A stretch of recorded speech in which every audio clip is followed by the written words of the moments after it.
Nous savons enfin qui est l'homme que Randy Orton avait au téléphone depuis plusieurs semaines, l'homme mystérieux que Randy Orton va nous dévoiler lors de cet épisode de SmackDown chez lui à Saint-Louis dans le Missouri. Alors ça avait spéculé sur Ted DiBiase Jr. par exemple, hein, oui, quelle bonne idée. Après avoir pris 30 kilos et avoir passé la plupart de son temps libre au mitard, Ted DiBiase Jr. allait revenir à la WWE. On a parlé également de Bob Orton, le père de Randy Orton, qui serait venu pour je sais pas pourquoi Bob Orton. Ou encore Kevin Owens, là ça aurait été le choix le plus intéressant pour Randy Orton. Kevin Owens a passé plusieurs années à se sacrifier pour affronter la Bloodline, a passé plusieurs années à se sacrifier pour Cody Rhodes. Quand Cody Rhodes a retourné sa veste et est devenu copain-copain avec Roman Reigns. Alors ça aurait été un choix très judicieux, sachant qu'il y a une grande histoire entre ces trois hommes. Donc avant de regarder cet épisode de SmackDown, j'étais en joie, je me suis dit on va enfin revoir Kevin Owens qui revient à la WWE et qui va heel turn et qui va s'associer à Randy Orton contre Cody Rhodes. C'est Pat McAfee.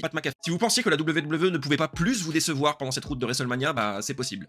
C'est Pat McAfee. Apparemment, d'après les dires de Pat McAfee, ils veulent sauver le catch. Oui, bah oui. Un podcasteur et un mec qui a le dos en plus mauvais état que mon avenir veulent sauver le catch. Quelle bonne idée. C'est représentatif de cette route vers WrestleMania. C'est catastrophique. Et demain, dimanche 5 avril, en début d'après-midi, je sors une vidéo sur ma chaîne YouTube @lepierreluc, LEPIE20LUCK, où je parle de cette route vers WrestleMania. Je vais gueuler. Ce que j'ai trouvé intéressant quand même, c'est l'autodérision de la WWE et l'autodérision de Pat McAfee qui mentionne l'épisode le moins bien noté de SmackDown. Quand Cody Rhodes a gagné le titre de la WWE au détriment de Drew McIntyre, qui ne va toujours pas à WrestleMania en tant que champion. Hein, c'est pas un cauchemar.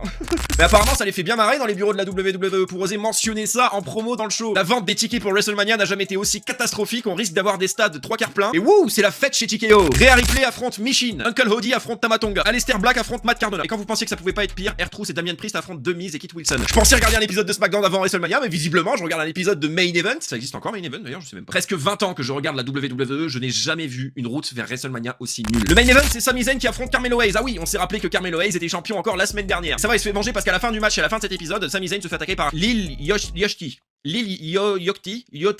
sais pas qui est cette personne. Est-ce que lui aussi va à WrestleMania? Non mais Lil Yachty, Show Speed, Jelly Roll, Pat McAfee. Je regarde la WWE ou un épisode des anges de la télé-réalité là? Par contre, Carmelo Hayes va pas à WrestleMania. C'était un épisode de SmackDown catastrophique. Je donne la note de 2/10. Merci à tous. À la prochaine. C'était Pierre Luc et non pas cette fois.